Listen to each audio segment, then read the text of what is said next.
Hi pals, and welcome back to my World of Tanks channel. I'm Antonow too, and today I'm bringing you some more French tank destroyer gameplay once again.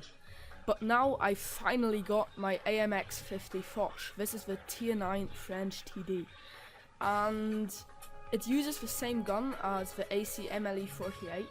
And you might think that's a drawback, but it definitely isn't. This gun is so bloody amazing. It's got 250mm of pen in average. Well, the alpha is kind of low for a tier 9 tank destroyer, but it reloads insanely fast. My reload is beneath 8 seconds. That's ridiculously fast for a tier 8 tank destroyer. That's about the reload time of a Super Pershing. And the Super Pershing is famous for its good reload. So, yeah, this gun is amazing. And this is a pretty amazing game too, so that's the reason why I'm showing it to you. And, we're on Prokhorovka, and I've headed out for this left side of the map because my gun is fairly accurate and a good chance for me to sit in a bush here and snipe. So, KV5 ahead, and we miss him. Now the great thing about this gun is that it gets even better on the tier 9 tank. So the main problem with this gun on the tier 8 vehicle was that it had a really bad aiming time, but here at tier 9 the aiming time is amazing. It's 2.3 seconds, which is really good for a 120mm gun. So we get the first kill in the game, the VK54-2 out of A, which isn't really that difficult for a gun to penetrate, because he's got, I'm not quite sure about the exact numbers, but I find his frontal armor very easy to penetrate. Even with the Super Pershing, I laugh at the armor of a VK. So yeah, that's kind of a bit sad for him. I really think that tank's underpowered. Like, it hasn't really got all that much going for it. Okay, it's got good view range, but it's kind of fairly maneuverable too. But except for that, like, the armor isn't very good, the gun doesn't seem to be very good. So there's the KV5 up ahead, the turret facing away from us, and we get the second kill. And now Sixth Sense kicks in, we're spotted. However, I don't think that there are any other tanks left up there to my left, so I decide to concentrate on these guys down here, the IS-6 and the Carnarvon. A Panther 2 is coming in. Let's see if we can get the Carnarvon. That would be our third kill. Yes, we can. Okay, third kill. So let's see if we can get the IS-6. He's still got 1000 hit points, so that means it will take us 3 shots to finish him off. Now only 2. So the great thing about this tank is that it's really speedy. It can go at up to 50 kph, and going downhill it will be even faster because it's pretty heavy, so it accelerates pretty quickly downhill. So IS-6, and we go to the top of the ridge, aim, and no problems penetrating there. And now I know that the IS-6 is a lot lighter than me. He weighs about 40 tons, I weigh about 60, so no problems ramming there, and we finish him off. 4th kill.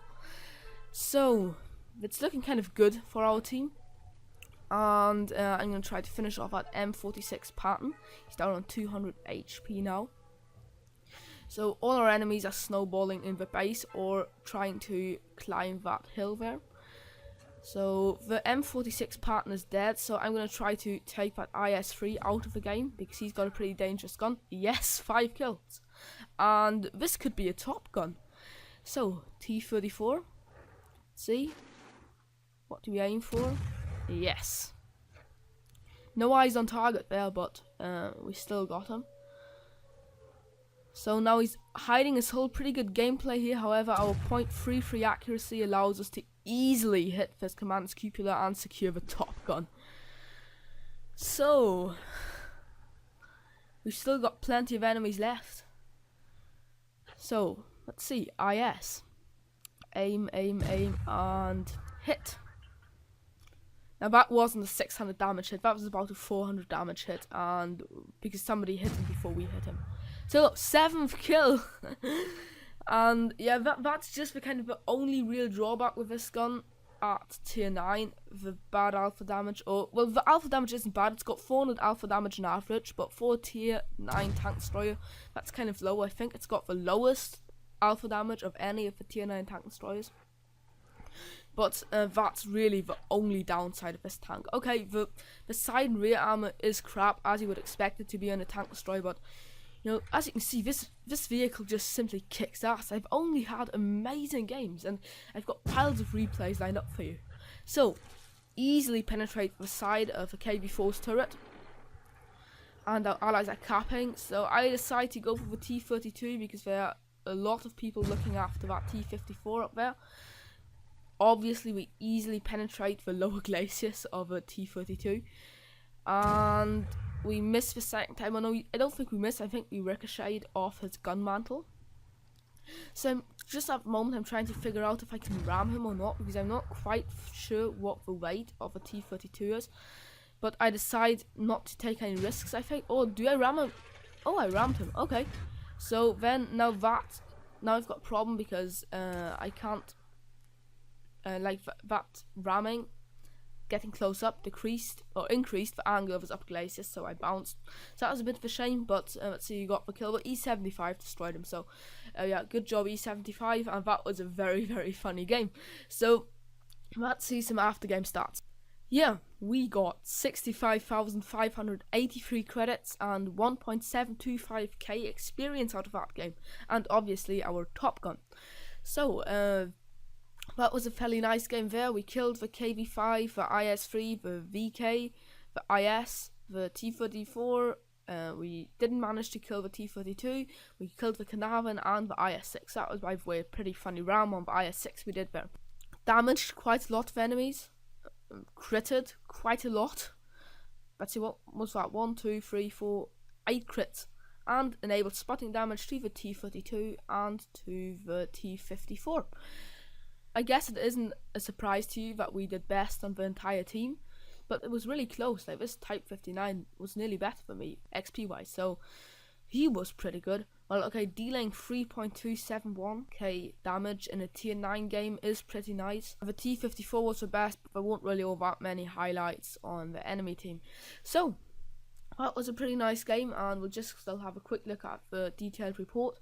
We fired 19 shots, and only 16 of them were direct hits, and 14 of these hits penetrated. We did 4,000 damage, which is not all that much really, considering how many kills we got. So that means most of our kills were just like kind of finishing off people. We received 7 hits, of which only 1 penetrated. That shows you how insanely troll the 180mm frontal armor is on this tank. It's angled very, very well, so you get piles of bounces. You can actually even tank in this vehicle. Obviously, if one of our 7 hits penetrated, 6 didn't. We received 2,390 potential damage, and we damaged 9 enemies, of which 7 we destroyed, and 305 damage was done upon our spotting, which is not all that amazing. We got 28 base capture points and traveled just above 2 clicks, which is quite nice. And you know, this tank is pretty speedy, so you can really shift. We couldn't keep all that much of our credits. Actually, we could only keep half of them because our ammo costs are really expensive, and the reload is that quick that this tank really burns money. But we got a lot of experience. So that was a very nice game, and I hope you enjoyed it as much as I did. If you did, consider rating it below, consider leaving a comment, or even subbing to my channel. I live stream on Tuesdays at 5 PM, that's GMT time, so English time, on the Mighty Bigfoot's channel, so consider checking that out if you're interested. And thanks for watching a lot again, and I hope I'll see you in one of my next videos. Bye bye.